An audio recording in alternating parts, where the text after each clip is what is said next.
दोस्तों, सोचिए एक आदमी जो दिखने में स्मार्ट हो, बोलने में चार्मिंग हो और इतना ट्रस्टवर्दी लगे कि कोई भी उसका भरोसा कर ले, लेकिन उसके अंदर छुपा हो एक ऐसा शैतान जो अमेरिका के हिस्ट्री का सबसे डेंजरस सीरियल किलर बन जाए। आज हम बात करने वाले हैं टेड बंडी की। टेड बंडी एक ऐसा नाम जो आज भी अमेरिका की क्राइम हिस्ट्री का सबसे डार्क चैप्टर माना जाता है। उसका असली नाम था थियोडोर रॉबर्ट कॉवेल। 24 नवंबर 1946 को उसका जन्म वेरमॉन्ट अमेरिका में हुआ।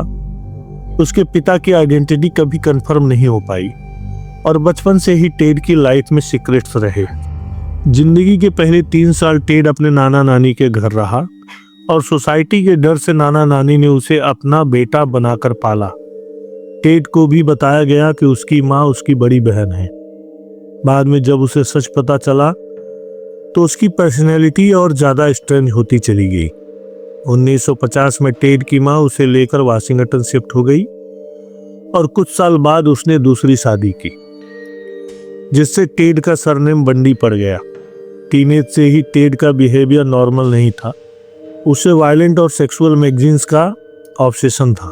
वो रात दूसरे के घरों में खिड़कियों से झांकता और चोरी जैसे काम भी करता। टेड कॉलेज आया तो एकदम परफेक्ट दिखने लगा।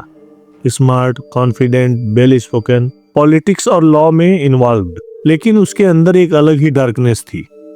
1974 वाशिंगटन स्टेट। 18 साल की कैरेन स्पार्क्स पर पहला ब्रूटल अटैक होता है। टेड उसके घर में घुसकर उसे मेटल रॉड से मारता है और असॉल्ट करता है। कैरेन बच जाती है, लेकिन जिंदगी भर के लिए अपाहिज हो जाती है।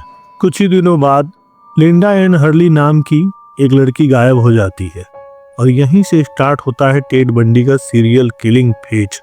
1974-1975 तक वाशिंगटन, यूटा और कोलोराडो जैसे स्टेट्स में यंग कॉलेज गर्ल्स एक के बाद एक गायब होने लगती हैं। बंडी का स्टाइल सिंपल था, लेकिन बहुत डेंजरस। वो गन लेकर अटैक नहीं करता था, वो विक्टिम्स को ट्रस्ट से ट्रैप करता। कभी हाथ में प्लास्टर लगाकर इंजर्ड बन जाता, कभी बैसाखी ले लेता और एक इनोसेंट टोन में बोलता, कैन यू हेल्प मी। लड़की को लगता बेचारा इंजर्ड है, हेल्प कर देते, और बस वही मोमेंट उसकी जिंदगी का लास्ट डिसीजन बन जाता। कभी कभी बंडी अपने आप को पुलिस ऑफिसर भी बताता और अथॉरिटी का फेक कॉन्फिडेंस दिखाकर विक्टिम्स को कार में बैठा लेता। फिर विक्टिम को सुनसान जगह ले जाता और वहां रेप और मर्डर कर देता। इस केस को और ज़्यादा हॉरिफाइंग बनाती है ये बात कि बंडी कई बार बॉडीज के पास वापस जाता और उन पर मेकअप करता और उनके साथ घिनौनी हरकत भी करता।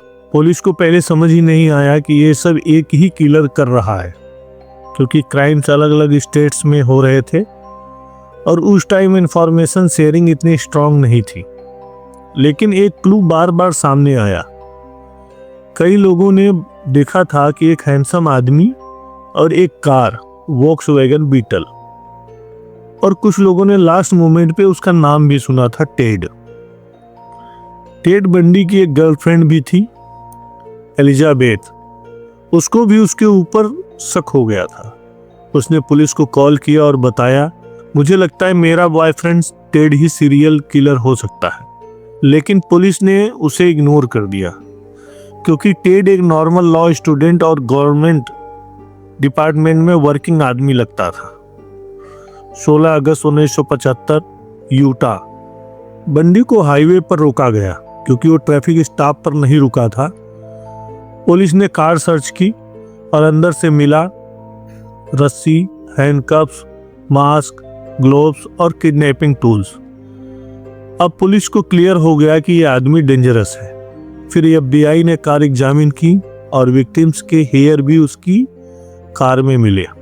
एक सर्वाइवर कैरोल ने बंडी को आइडेंटिफाई कर दिया और बंडी को किडनैपिंग केस में 15 साल की सजा मिली। लेकिन दोस्तों, कहानी यहीं खत्म नहीं होती और अब आता है इस केस का सबसे शॉकिंग पार्ट। बंडी को कोलोराडो के मर्डर केस में कोर्ट ले जाया गया। बंडी ने कोर्ट में लॉ बुक्स मांगे और एक दिन वो कोर्ट रूम की विंडो से जंप करके भाग गया। यस दोस्तों, सीरियल किलर कोर्ट से एस्केप कर गया। कुछ दिन बाद पुलिस ने उसे फिर से पकड़ लिया, लेकिन बंडी का माइंड अब भी एक ही चीज सोच रहा था, मुझे निकलना है। दिसंबर 1977 बंडी ने जेल में वेट लॉस किया, जेल की सीलिंग कट की और वेंट से निकलने का प्लान बनाया और एक रात वो जेल से गायब हो गया। अमेरिका की पुलिस के लिए यह नाइटमेयर था, क्योंकि अब बंडी फ्री था और उसके अंदर का मॉन्स्टर और ज़्यादा डेंजरस हो चुका था। दूसरी बार जेल से भागने के बाद वो फ्लोरिडा पहुंच गया। 15 जनवरी 1978 फ्लोरिडा स्टेट यूनिवर्सिटी। बंडी रात के टाइम ची ओमेगा गर्ल्स हॉस्टल में घुस गया और सिर्फ 15 मिनट्स के अंदर 4 लड़कियों पर ब्रूटल अटैक कर दिया। 2 की मौत हो गई और 2 इतनी बुरी तरह जख्मी हो गई कि उनकी जिंदगी हमेशा के लिए बदल गई। बंडी यहीं नहीं रुका, उसने 12 साल की स्कूल गर्ल किम्बरली लीच को किडनैप किया और उसका भी मर्डर कर दिया। अब फ्लोरिडा पुलिस फुल अलर्ट पर थी। 12 फरवरी 1978 बंडी ने स्टोलन कार में भागने की कोशिश की, लेकिन 3 दिन बाद पुलिस ऑफिसर डेविड ली ने उसे अरेस्ट कर लिया। इस बार टेड बंडी बच नहीं पाया। कोर्ट में स्ट्रांग एविडेंस था और बंडी को मौत की सजा मिली।